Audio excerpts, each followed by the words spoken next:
Langsung aja. Tasya atau Brandon dulu?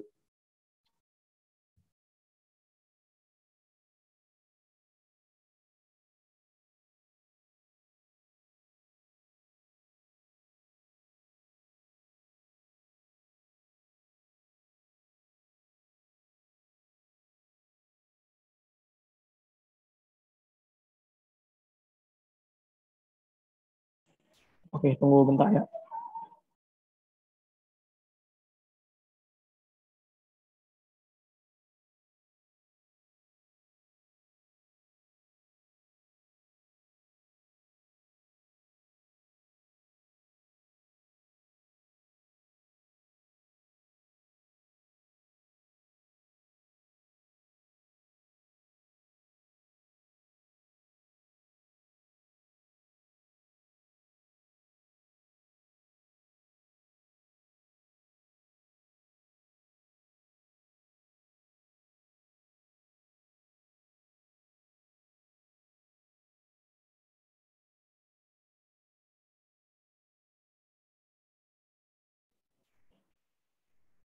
Kalau udah muncul teman-teman, Aman. aman ya? Oke.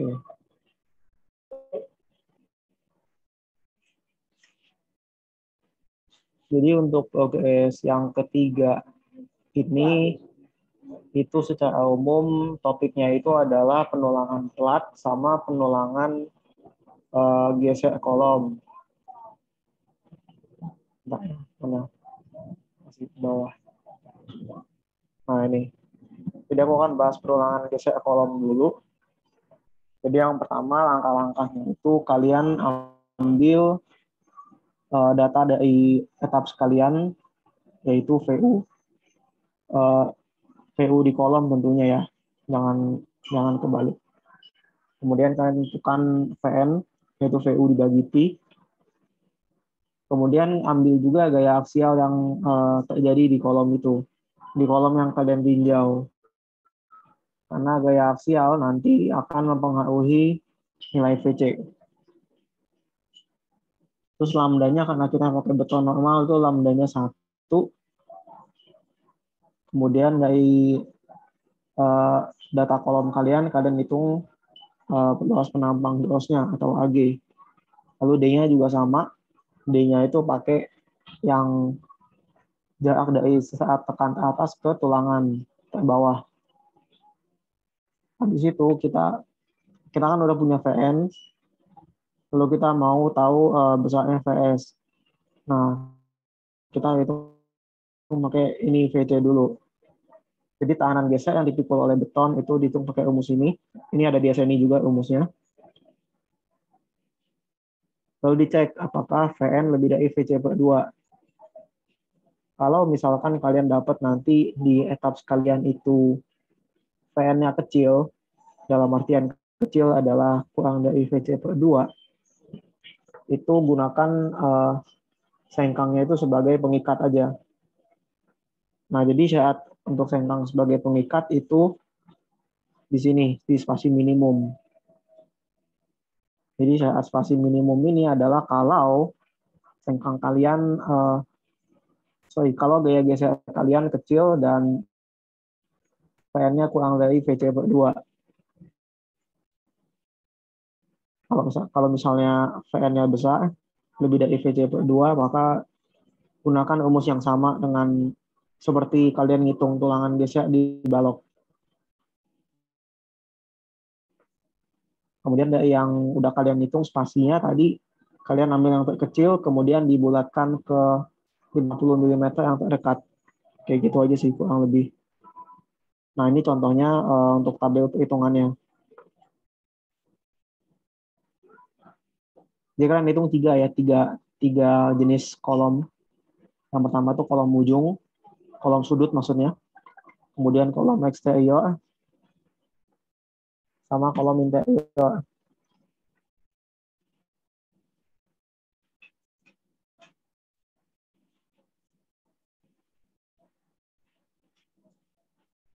Sampai sini ada yang bingung nggak?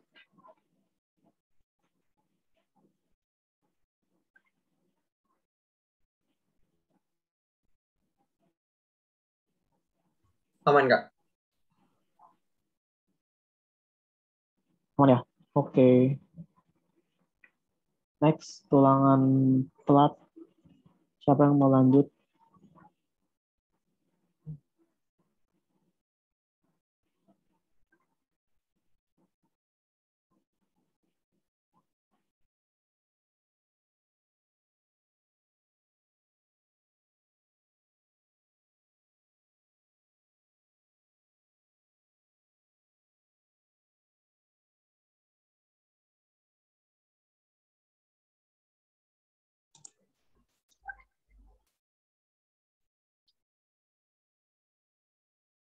Aku bakal jelasin perencanaan pelat dua arah. Jadi ini contoh perhitungan yang dibikin sama asisten kita tahun lalu. Terus habis gitu langkah pertamanya kalian harus nentuin beban persatuan luas terbesar dari kombinasi pembebanan. Kombinasi pembebanannya yang kayak kemarin aja pakai 5-5-nya. Terus satuannya pakai kilogram per meter persegi ya, jangan kayak kemarin kilonewton per meter persegi. Terus ini yang kayak biasanya yang ngitung beban mati, terus habis gitu SIDL, sama beban hidup yang kayak biasanya itu yang kayak kemarin. Terus habis itu lanjut ngitung rasio panjang sisi pelat, LY bagi LX. Tapi kan LY sama LX kita kan sama ya, karena sisinya emang sama, jadi ini bakalan hasilnya 1. Terus kalian lihat tabel yang ada di sini. Salah. Nah, ini rasionya. Terus ini bakalan kalian dapat rumus momennya tuh dari sini. Kalau misalnya rasionya 1, terus habis gitu nanti dapat itunya dari sini. Ininya tuh LXL. Ya ini LXLY gitu. Misalnya ini 1,5 kan, kalau yang hasil perhitungannya dia. Berarti dia pakainya yang ini. Ini tuh brand. Sorry, ini tuh Ya, kenapa? peletakannya ya. Oh ya, itu tipe peletakannya. Di bawahnya Iya, sedikit gue ada penjelasannya deh. Jadi yang mana yang jepit, nah tuh dia. Iya. Kita semuanya kan terjepit penuh. Jadi pakai yang ini kan. Yang 2 berarti. Ya, Yang tapi itu. kita rasionya 1. Jadi nanti kalian bakal pakainya yang angka yang ini. Kelihatan nggak kursor aku? Aman, kelihatan nggak?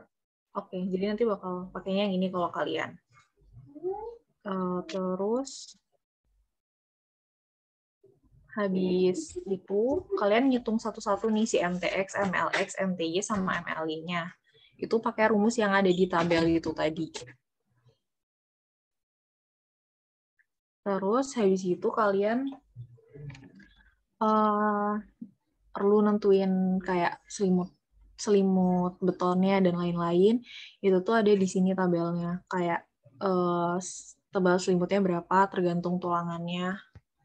Terus buat kayak paparannya nanti bebas sih kalian mau asumsiin kayak tidak terpapar cuaca atau terpapar cuaca. Itu dibebasin sama kalian aja. Terus habis gitu nentuin kayak beta satunya yang kayak biasa, terus habis itu AS minimumnya juga ada nih rumusnya di sini. Sama nanti bakal ngecek spasi maksimumnya memenuhi atau enggak pakai pasal yang ini. Terus ini contoh perhitungannya. Kan kalian tadi udah dapat nih MLX sama MTX-nya yang setelah dapat angka dari tabel terus dihitung. Terus habis itu kalian harus nentuin DY sama DX. Gambarnya bisa dilihat di sini ya. DY itu sampai si yang tulangan ini, kalau misalnya DX tuh yang sampai tengah-tengahnya sini.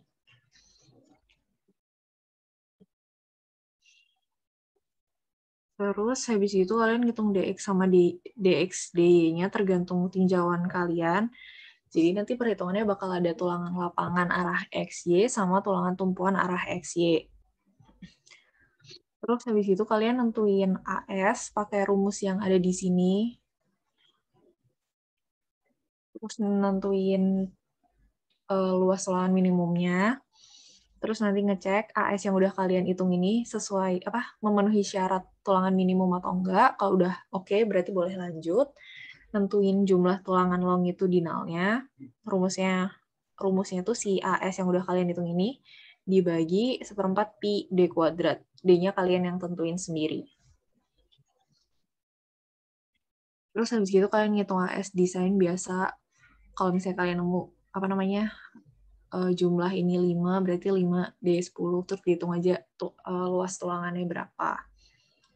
Terus habis itu ngecek kapasitas hasil desain penampang terhadap momen ultimate yang bekerja.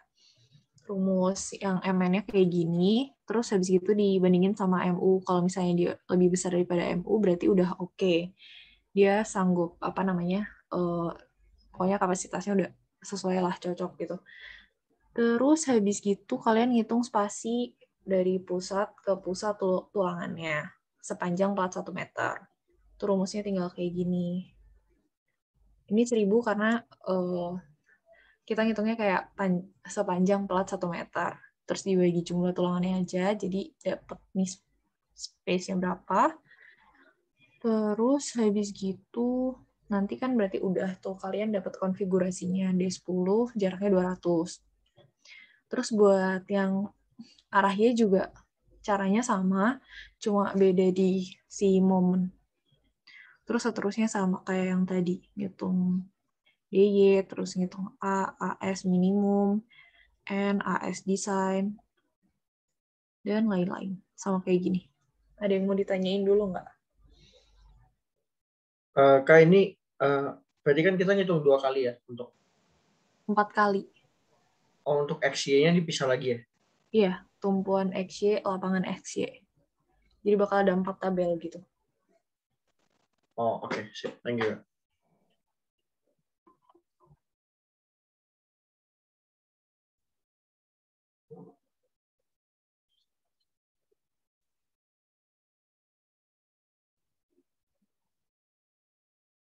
Nanti bakal aku kasih contoh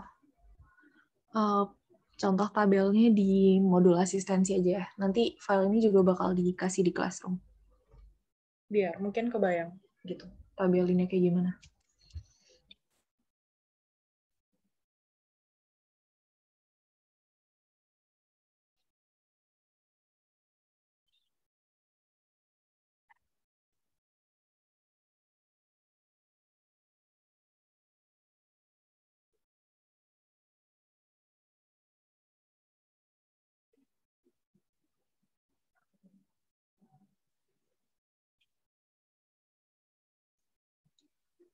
Ada yang mau tanya lagi atau udah cukup? Jelas?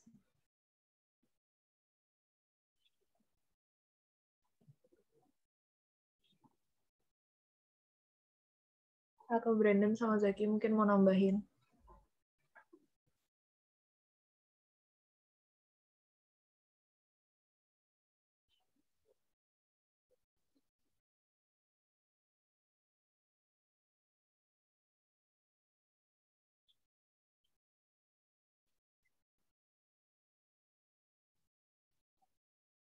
Dari gue cukup sih, Mas. Oke, sebenarnya materi buat tugas progres ini cuma 2 itu aja, karena kalian di kelas juga belum belajar kolom sama torsi, kolom yang Bresler gitu-gitu. Jadi itu bakal ditaruh di progres selanjutnya aja. Kak, mau nanya, Kak. Ya? Untuk tadi kan kayaknya kita mesti ngambil data dari etaps ya. Iya. Kalau nggak salah buat yang kolom tuh gimana caranya ya? Punyanya Kak Brandon berarti. Kita peroleh geser di kolomnya. Kalau yang plat, ya. Kalau yang plat perlu data dari etaps kan? Oke, kalau plat itu Cuma MU aja ya. susah sih, kalau mau dicek di etaps kayak nggak bisa juga. Jadi kalau plat itu momennya ya udah pakai cara yang ada di modul ini aja. Pakai tabel PBI itu, momen lapangan dan tumpuannya. Kalau kolom itu kan kamu pernah nyoba di etaps-nya, aku buka dulu deh.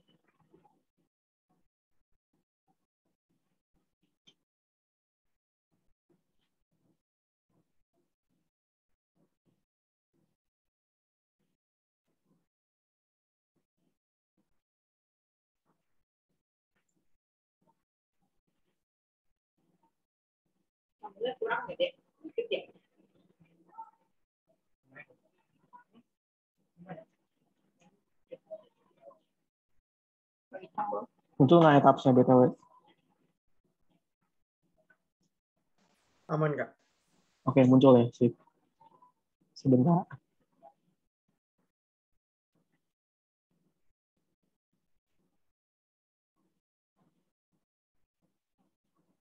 Nah, oke. Jadi ini aku coba pakai etapsnya teman kalian. Kita lakukan, kita analyze. Oh, kok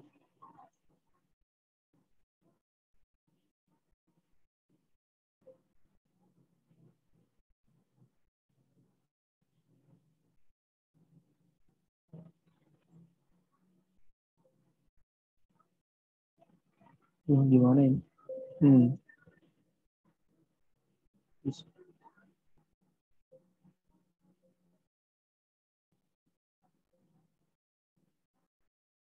Nah, etapsnya aneh.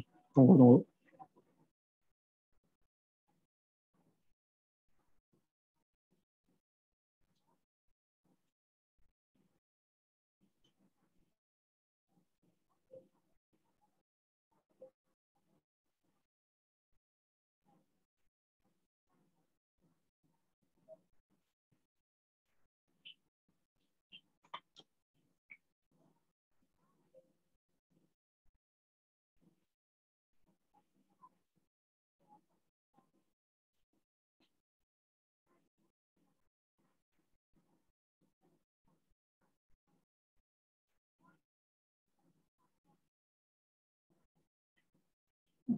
Oke, udah muncul lagi ya. Udah muncul lagi kan, guys? Oke. Oke, jadi kalian klik display, force test diagrams, terus ini ke sini. Ya kan, kemarin momen udah tahu caranya kan. Nah, cuma kalau mau yang gaya aksial, kalian pilih ini aja, axial force gitu. Terus ini kalian pilih mau kombinasi bebannya yang mana. Kalau mau tahu angkanya, pakai ini juga boleh. Nah, nanti dia bakal munculin diagram. Muncul nggak sih?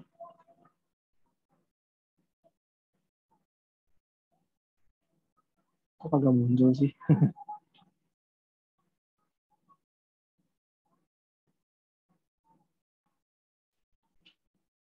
Nah ini. Nah, ada muncul diagram kayak gini. Nah, itu kalian kalau mau pilih, mau cek nilainya satu-satu, kalian bisa klik aja di kolom yang mana terserah kalian. Misalnya yang ini. Nah, itu ada tuh axial force-nya. 6.000 kN. Tekan. Kayak gitu, guys. Kalau misalnya kalian mau lihat yang gaya toksi, momen toksi misalnya, bisa juga. Nah, di balok tuh bakal muncul toksinya gede-gede kan. Kayak gitu aja sih, agak aman nggak? Kita ngambil kolom di lantai berapa bebas ya? Yang kalian mau tinjau sih, kalau kemarin gue ninjaunya itu kolom di paling bawah sama paling atas. Kenapa? Karena kolom paling bawah itu biasanya umumnya gaya gesernya kecil, tapi aksialnya besar. Ya kan? Terus kolom yang di lantai atas itu ternyata kalau dari etaps gaya gesernya besar, tapi kan gaya aksialnya kecil.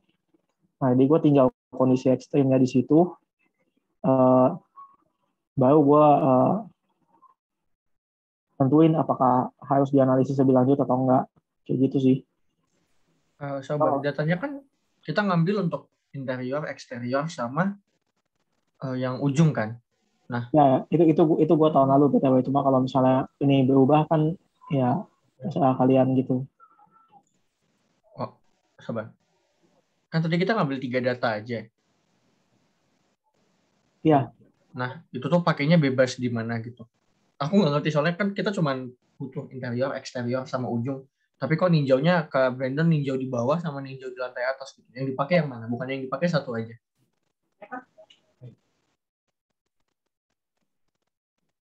gimana ya, sebenarnya gue juga kalau misalnya ditanya mau tinjau yang mana, gue ada bingung karena kalau kan perhatiin di sini yang bawah tuh biasanya kecil, makin ke atas biasanya makin gede gitu kan ya. Terus kalau dia yang sebaliknya di satu lagi juga sama aja. So, dua-dua.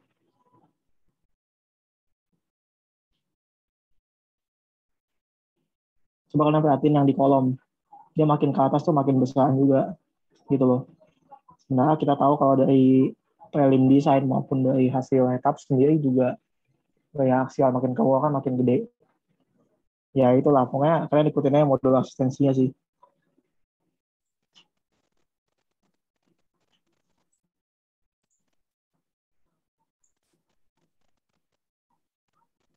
Bingung nggak kalian? Bingung ya? Jadi tadi ngambilnya terserah kita ngambil di mana ya. Ambilnya di ini, di sudut, di tepi Oh ya, sama di sudut, tepi, sama interior. Tapi di ya, lantai berapanya itu bebas. ya bebas aja sih. Tapi enggak sih, cuman kayak kan ini kita desain geser kan ya, sengkang kan ya Kak? Iya betul. Untuk mengatasi tulangan geser. Nah, untuk mengatasi gaya gesernya kan berarti. Nah, Ya. ini tuh kita ditumbas ini tulangannya bakal sama nggak semuanya dari seluruh kolomnya? Soalnya kalau misalnya bakal sama, logisnya harus pakai yang paling atas dong, yang gesernya paling gede. Ya kalau gue sih setuju disamain. Kalau Tasya Mazaki gimana? Ada pendapat lain nggak? Gimana? Maksudnya disamain tuh gimana? Desain sengkangnya, desain spasi antar sengkangnya disamain aja di semua lantai. Apa-apa nggak? Oh, aku di semua lantai sama. Iya, aku juga dulu gitu. Dan milih yang paling besar di tiap jenis kolomnya.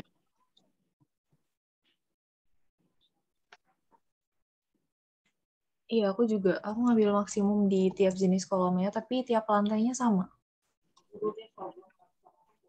Maksimalnya itu berarti di lantai paling atas ya Kak? Kalau dilihat. Atau belum Bentar. pasti? Kemarin tuh kalau aku yang si aksialnya tuh paling gede di lantai 1-2 yang interior. Tapi untuk geser kita perlunya data gesernya atau aksialnya?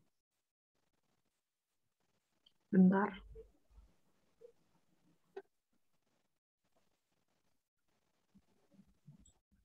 Kalau mau desain geser pakai gaya geser. Iya. Cuma gaya aksial kan kalau kalian lihat di rumus yang VC kan gaya aksial mempengaruhi. Oke, nah berarti gaya aksialnya kita ngambil Ada yang tekanan geser beton. gaya aksialnya kita ngambil maksimum juga apa gimana?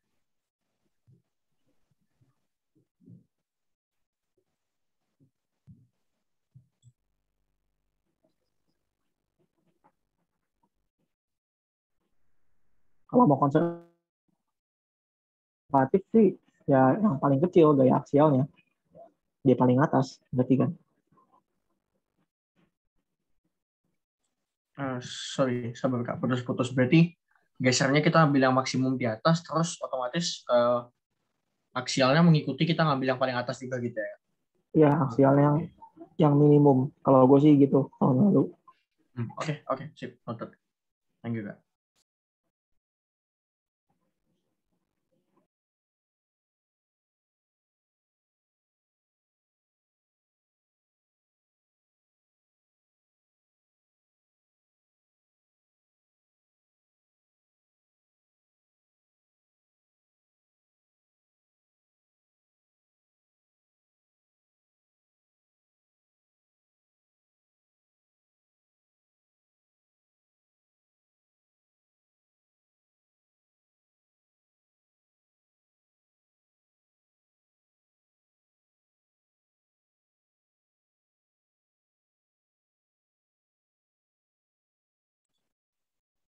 Kak mau nanya Kak,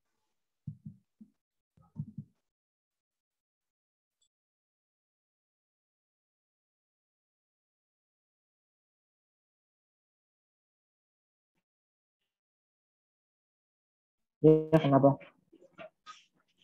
sebenarnya mau clarify yang progres 1 kemarin sih. Nah, soalnya kan ada beberapa yang belum kasih feedback, maksudnya belum dinilai tuh bahkan progres satunya, dan ada yang udah, terus dapat info dari yang udah tuh kayak ada yang salah gitu. Jadi maksudnya beda gitu loh sama yang ditunjukin di modul sama yang dikasih tahu feedbacknya gitu loh Kak. Nah itu tuh gimana? Soalnya buat beberapa orang ada yang bahkan dimensi kolomnya sampai berubah gitu kan, otomatis ke belakangnya kacau berantakan semua gitu kan. Pengen clarify aja yang fix dipakai itu yang mana sih? Itu komennya apa? Yang maksudnya yang salahnya itu? Mungkin aku ngomongin konteks ini. Share screen aku kelihatan kan ya? Kelihatan. Katanya yang ini tuh harusnya kumulatif gitu Kak ke bawahnya. Jadi ini tuh harusnya dijumlahin lagi sama yang atasnya gitu. Itu buat di PU-nya nggak sih? Iya, sedangkan kayaknya kalau misalnya di modul enggak gitu. Di PU-nya, PU yang kanan, yang PUKN ini, Iya, itu kalau PU kanan dikumulatifin. yang ini kan Kak, kumulatifnya. Iya. Nah, tapi punyanya tepatnya Alex sih. Alex mungkin bisa bantu ini. Cuman kayak apa? Tasya. Katanya harus dikumulatifin. Tasya, Mungkin yang tahun lalu kan ini, yang tahun lalu kan waktu kita asistensi sama apa namanya, sama kasihan juga kan ini disuruhnya kombinasi itu dia kumulatif ke bawah gitu loh, bukan kayak di PU Max atau pisah gitu loh. Ada beda di situ kita sih. Tapi Kalau asisten kita sama nggak sih, Bren? Kak, aku boleh ngomong nggak? Iya, boleh. Oke, jadi aku tadi udah nyoba yang revisiannya Kak Brandon itu, yang katanya dikumulatifin per kombinasi beban. Aku udah nyoba, terus buat PU Max-nya itu langsung dicari Max-nya gitu. Jadi yang buat ngitung AG itu langsung pakai PU Max gitu loh. Sedangkan kata Tasya kemarin kan buat ngitung AG itu PU-nya pakai yang kumulatif itu kan.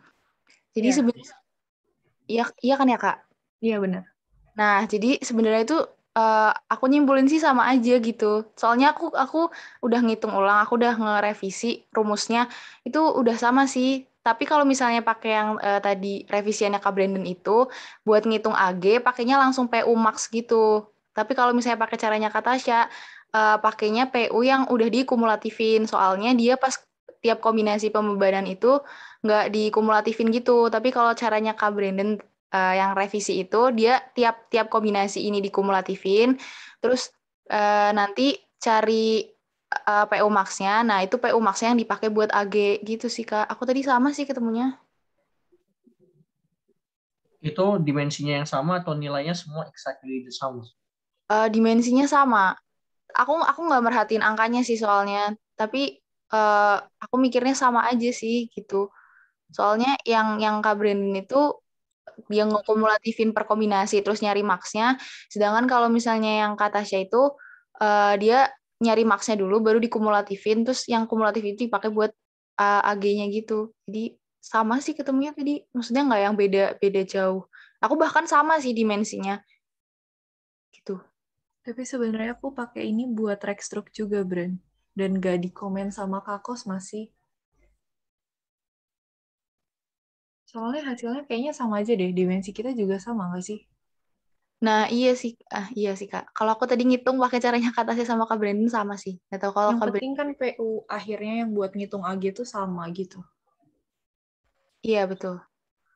Tapi kebetulan yang aku dapat itu beda. Oh Karena iya?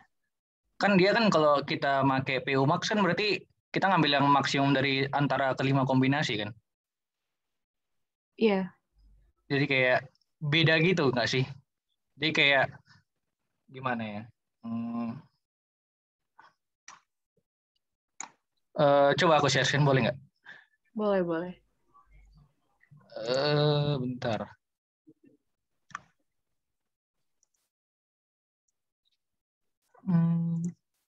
Nah ini tuh yang punya Kak Tasya ya? Enggak ding? Iya. Ya. Bukan. Enggak, ini punya Kak Brandon ya. Nah kalau yang punya kakak kan yang kita ini masih kita ambil untuk setiap lantai, baru kita ambil yang maksimum kan, dikumulasikan lah gitu ya. Iya.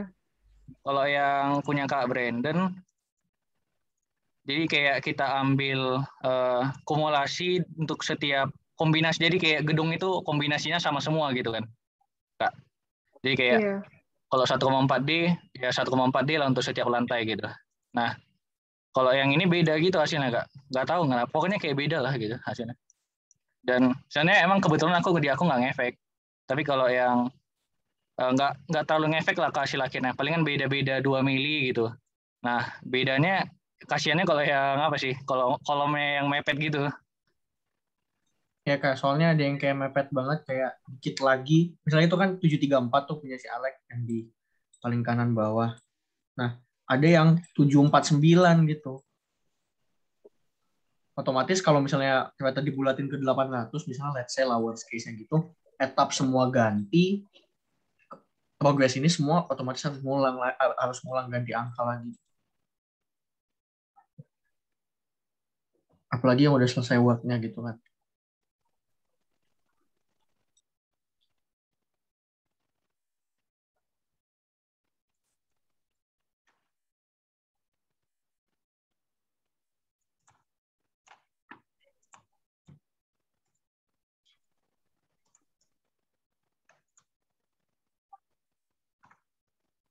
Ini sih aku udah ngecek rumusnya juga nggak ada yang salah sih ini, Kak. Emang gitu dia.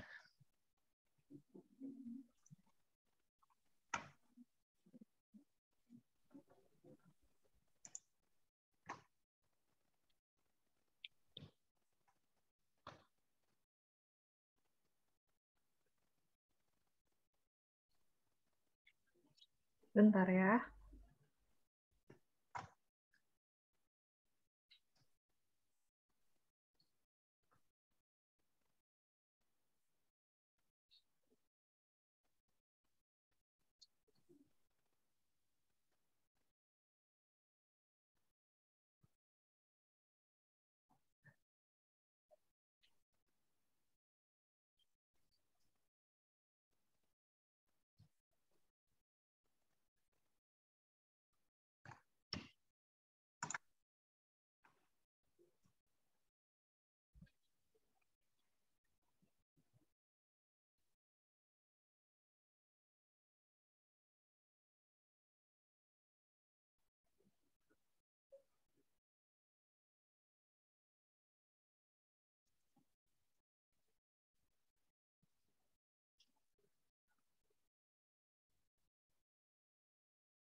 Ya udah kalau misalkan dari dua cara itu hasilnya sama, ya udah ikutin yang mana aja boleh lah. Cuma kalau hasilnya berubah gimana ya? Hmm.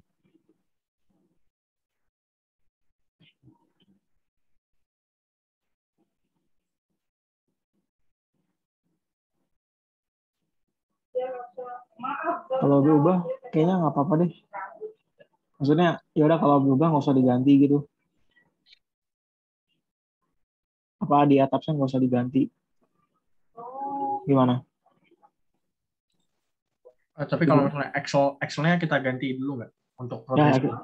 ya Excel ganti aja. Oh, oke. Kalau beda gini, makanya kadang asisten juga bingung sih jujur. Tapi kalau misalnya sebenarnya benarnya yang mana gitu? Maksudnya nggak apa-apa kan, mungkin untuk tugas ini yang penting kan kita paham aja yang benar harusnya gimana dan konsepnya gimana gitu.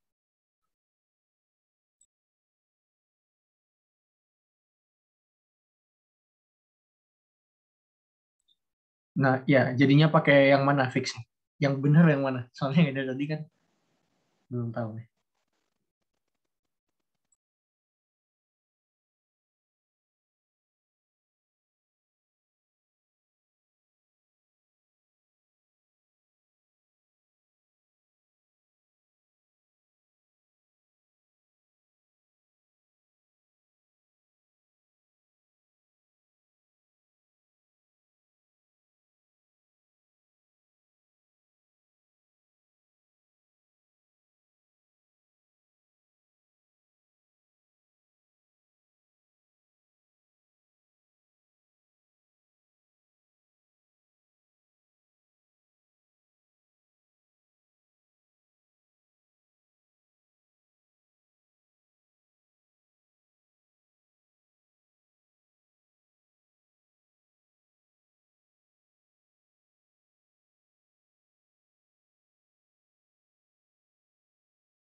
Kalau enggak nanti untuk yang ini nanti kita kabarin lagi deh gimana.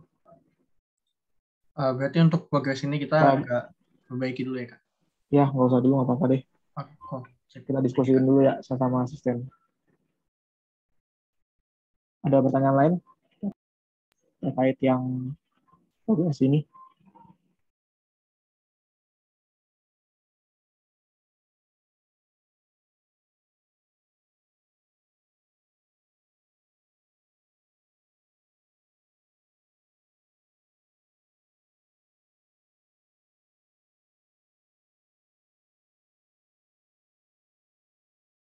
Dari aku aman sih, Kak.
Oke, aku asumsiin udah nggak ada yang tanya lagi ya teman-teman. Karena progres ini nggak terlalu banyak juga daripada progres sebelum-sebelumnya, jadi harapannya nggak ada yang telat gitu di progres yang ketiga ini. Terus kalau nanti ada pertanyaan bisa langsung tanya di grup atau PT aku, Tasya atau Brandon. Oke, karena tadi diawali dengan doa, sekarang kita tutup dengan doa juga. Berdoa menurut agama dan percayaan masing-masing, berdoa di mana.